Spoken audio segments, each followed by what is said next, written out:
আসছে লিটন, যাচ্ছে লিটন, যুগের পরে যুগ কেটে যায়, রানের খাতা খোলে না। চলে না রে, চলে না রে, তাকে ছাড়া চলে না। কে সে, পরিচয় কি তার? হাসের রাজা, ডাকের রাজা, শূন্যের রাজা লিটন দাস। বাংলাদেশ ক্রিকেট বর্তমানে যে ক্রিকেটারের ব্যাটিং ব্যর্থতায় সবচেয়ে বেশি ভুগছে, সেই ব্যাটারের নাম নিঃসন্দেহে লিটন কুমার দাস। এমন নয় যে লিটন কুমার দাস একেবারে ফেলে দেওয়ার মতো একজন ব্যাটসম্যান, বরং বাংলাদেশের টপ লিস্টেড ব্যাটারদের মধ্যে একজন তিনি। 2015 সালে বাংলাদেশের জার্সি গায়ে তোলার পর এখন পর্যন্ত এসে লিটন দাসকে মোটেও আর্ন করা অনভিজ্ঞ ব্যাটার বলার কোনো প্রকার সুযোগ নেই। তারপরেও লিটন দাসের পারফরমেন্স কেন প্রচন্ড রকম অধারাবাহিক, এই প্রশ্নের উত্তর হয়তো স্বয়ং লিটন দাসও দিতে পারবে না।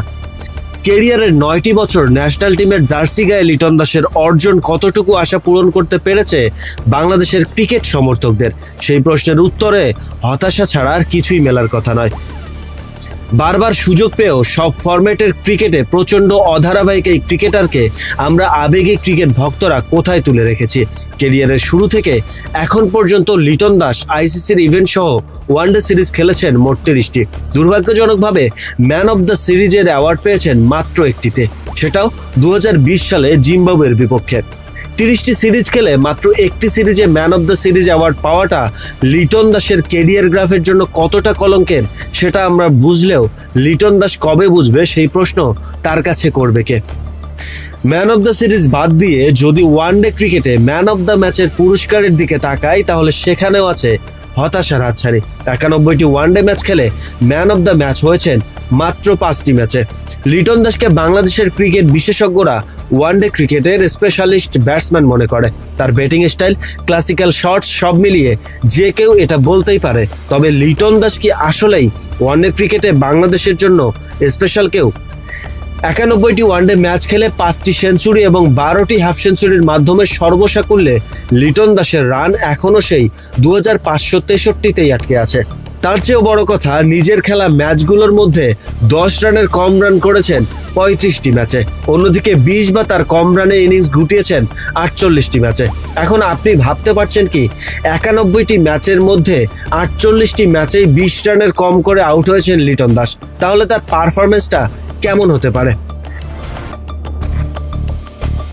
সবচেয়ে আশ্চর্যের বিষয় হচ্ছে, বাংলাদেশ ক্রিকেট দলে সবচেয়ে বেশি ডাক খেয়েছেন তামিম ইকবাল। 19টি ডাকের বিপরীতে তামিম ইকবাল ওয়ানডে ক্রিকেটে খেলেছেন 243টি ম্যাচ।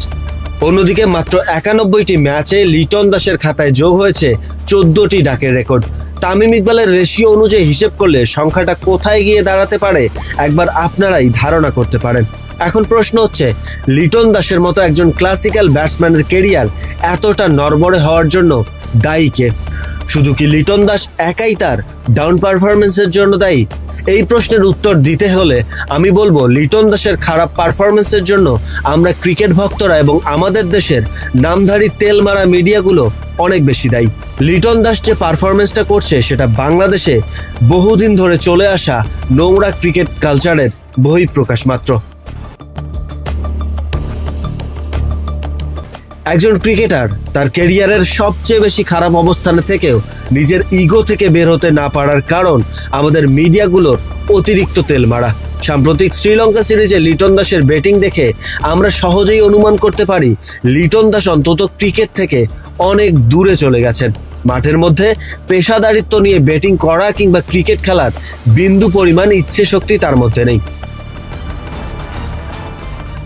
তার ব্যাটিং ঠিকঠাকভাবে ফোকাসে আসছে না। অন্যদিকে উইকেট কিপিংয়েও ছেড়ে দে মা কেঁদে বাঁচি অবস্থা দাঁড়িয়েছে। সব জায়গাতেই আনকোড়া একজন ক্রিকেটার হিসেবে নিজেকে তুলে ধরেছেন লিটন দাস।